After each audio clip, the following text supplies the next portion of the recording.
Section 2.5 continued yet again. We're doing our last conversion here from a fraction to a decimal of those equivalent form conversions.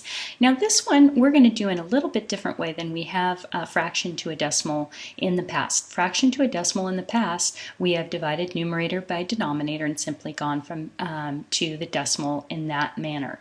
That's not the only way to convert. If the denominator of a fraction is a factor of 100, it's really easy to just build a higher term. So in this case, 50 times 2 is 100, so 50 is a factor of 100. So what I'm going to do is I'm going to build a higher term here to make it hundredths, which makes it easier to read. This also makes fractions to percentages easy to convert. So here I'm going to be multiplying 50 by 2 to get that 100, and then up here 23 times 2 to get the new numerator. So 3 times 2, which is 6, and 2 times 2, which is 4. And that gives me 46 hundredths, which we know 46 hundredths is written as 0.46, right? 46 with the decimal moved 2 places to the left. There's your decimal representation.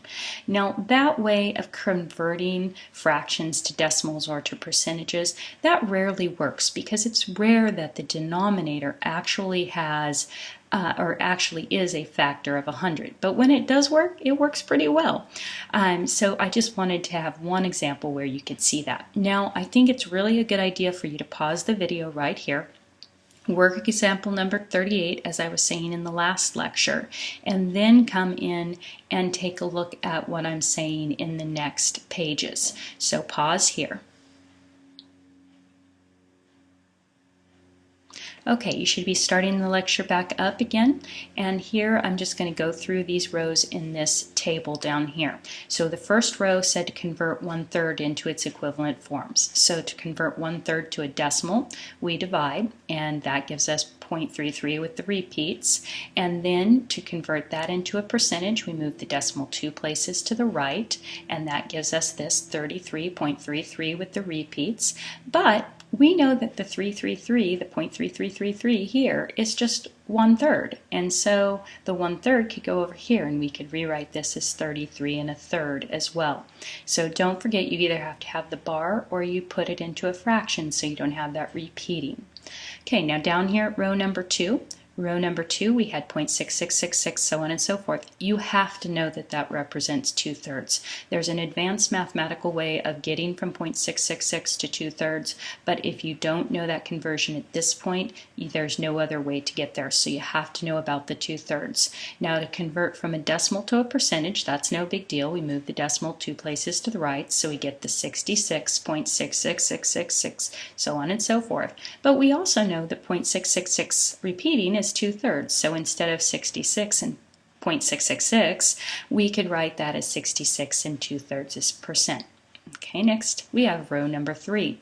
Row number 3, we start out with the percentage, so we have 52.5%. So we convert the half to a decimal, so we have 52.5%.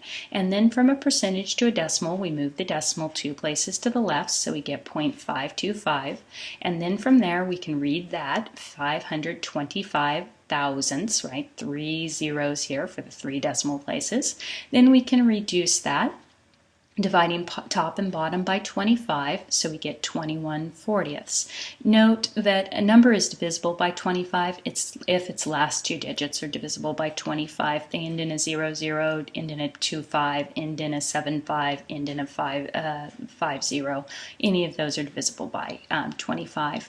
The fourth row, we have a mixed number. Remember that any number that's greater than or greater than 1 is over 100%, and 1 is 100%. So 4 4/5, first we convert 4/5 to a decimal, so now we have 4.8. To convert a decimal to a percentage, move the decimal place 2 places to the right, and we get 480%.